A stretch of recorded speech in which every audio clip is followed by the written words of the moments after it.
네, 1월 25일 수요일입니다. 오늘 아침 신문은 어떤 소식 다뤘는지 짚어보겠습니다. 이현웅 아나운서가 정리해왔습니다. 어서 오십시오. 안녕하십니까?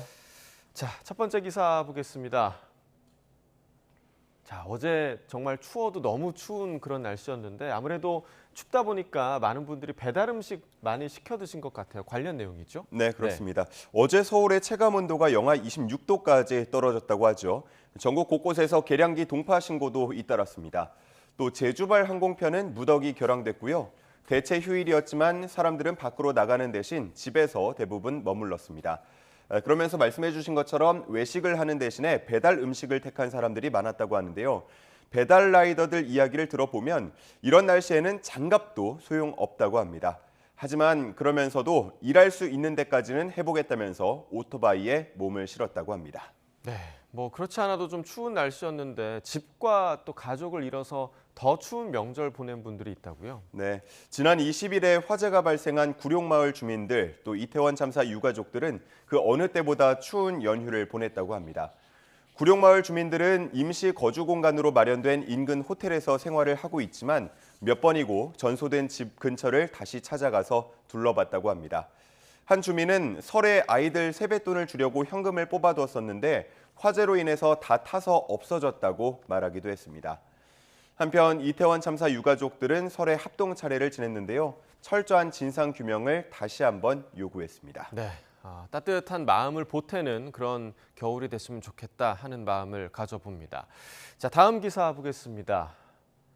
자, MZ세대가 설 보릿고개를 겪었다. 자, 안 그래도 날이 추웠는데 명절을 더 춥게 좀 보낸 것 같아요. MZ세대들이요. 네, 그렇습니다. 한때 MZ세대들을 중심으로 가격이 조금 비싸도 높은 만족도를 위해서 이른바 플렉스를 하고 SNS에 이를 공유하는 문화가 있었는데요.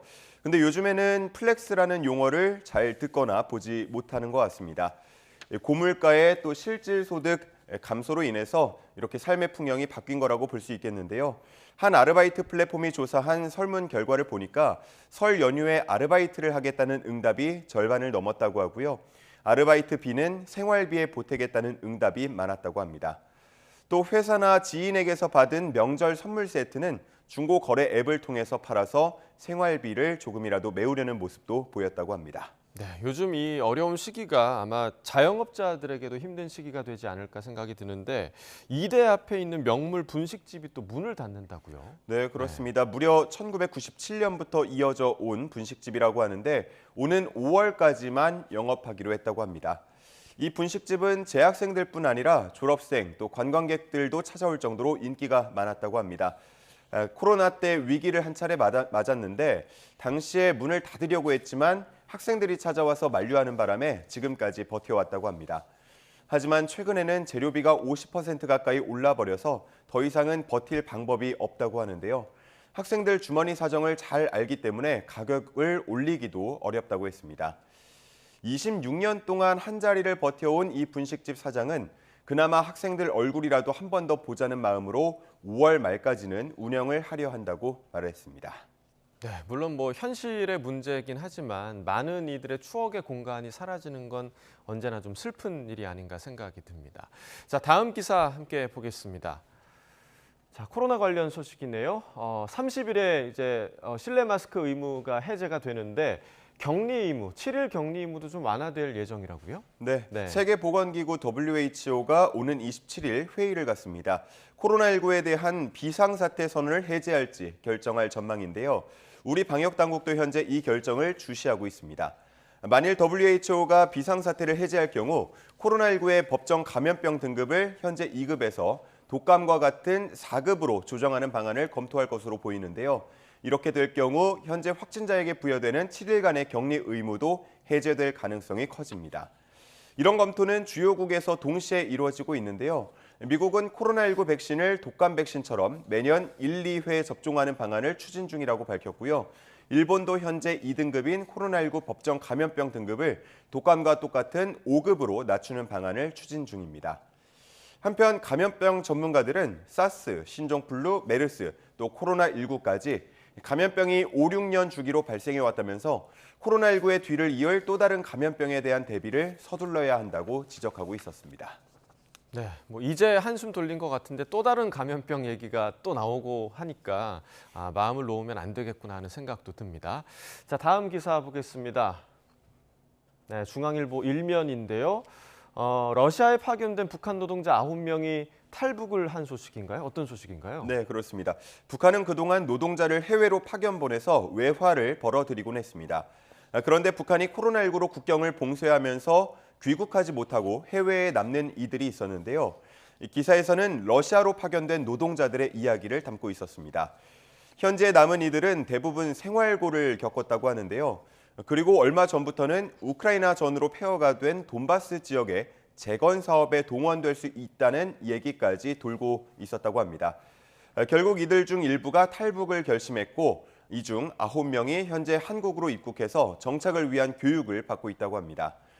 코로나19 이후 한국으로 들어온 탈북민 수는 급감했다고 하는데요. 이 가운데 해외 파견 노동자 출신 탈북민 비중은 높아지고 있었습니다. 한 전문가는 이번 사례가 어떻게 도움을 받아야 할지 모르는 북한 동포들에게 귀중한 정보가 될 수 있다고 말하기도 했습니다. 네, 자, 바로 이어서 마지막 기사 보겠습니다.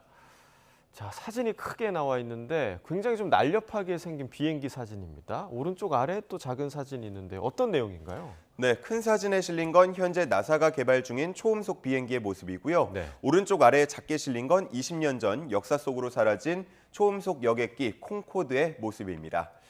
여러 가지 한계를 지녔던 과거와는 달리 발전한 기술로 인해서 초음속 여객기의 부활의 신호탄이 쏘아 올려지고 있는 건데요. 나사는 현재 마하 1.4의 속도를 목표로 올해 시험 비행을 할 개체를 개발 중이라고 합니다. 다만 이런 초음속 여객기는 좌석당 화석 연료 소모량이 제트 여객기에 비해서 최대 9배 많을 거란 예측이 나오고 있는데요. 환경 단체를 중심으로 비판이 나오고 있습니다.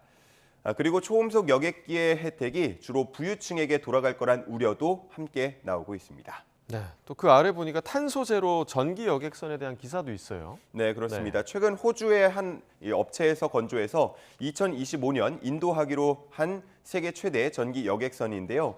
길이가 130m, 폭이 32m에 이른다고 합니다. 승객 2,100여 명, 그리고 차량 220여 대를 실을 수 있는 규모인데요. 현재 정확한 성능까지 공개되진 않았지만 화석 연료 대신 전기 모터와 배터리를 사용하면서 속도는 조금 느려질 것으로 보입니다. 하지만 운항 중에 이산화탄소가 전혀 배출되지 않을 거라는 전망이 나오는데요. 해상 운송 분야에 큰 변화를 이끌 수 있을지 주목되고 있습니다. 네, 뭐 여기 기사 제목에 보면 지구에는 미안한 일이라고 지금 나와 있는데 지구에 조금 덜 미안한 방향으로 개발되면 금상첨화하겠다라는 생각이 듭니다. 굿모닝 브리핑 이현웅 아나운서와 함께했습니다. 고맙습니다. 감사합니다.